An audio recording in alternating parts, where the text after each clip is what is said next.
Petrol prices are rising again. Diesel has become costlier. LPG prices are climbing. CNG costs more. Milk prices are increasing. And quietly, even gold is becoming more difficult and expensive to buy.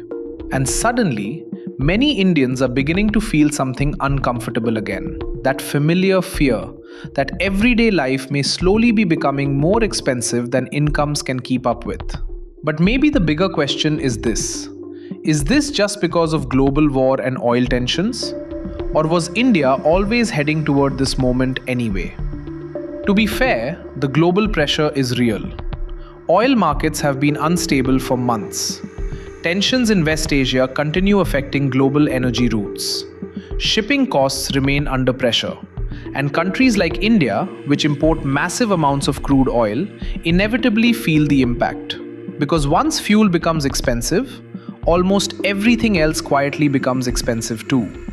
Transport, delivery, food supply chains, manufacturing, daily essentials.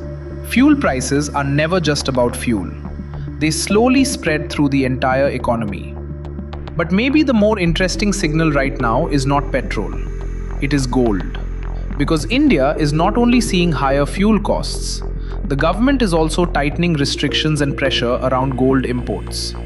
And that matters because gold occupies a special place in Indian psychology. People buy gold during uncertainty, during inflation, during financial anxiety.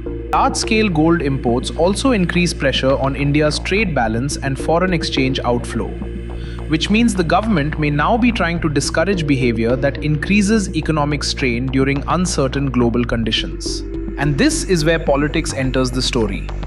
Opposition parties are now accusing the government of delaying painful price corrections until after major elections.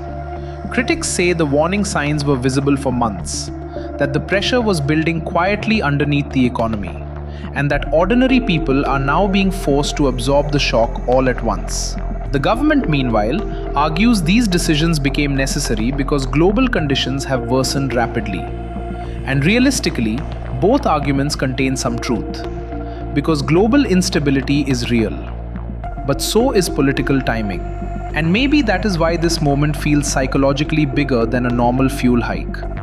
Because people are not just reacting to petrol becoming expensive, they are reacting to the feeling that everything around them may slowly start becoming more expensive again. Gig workers are already protesting. Transport costs are rising. Household budgets are tightening. And middle-class anxiety often spreads long before economic pain fully appears in official data. Because inflation is not experienced through headlines. It is experienced through ordinary routines quietly becoming harder to afford. Maybe this is not a crisis yet, but it may be the beginning of a more uncomfortable economic phase India has been trying to postpone for a long time. And the real question now is not whether prices are rising. The real question is how much more pressure ordinary Indians can absorb if this continues. You were watching Fault Lines. I'm Abhijit.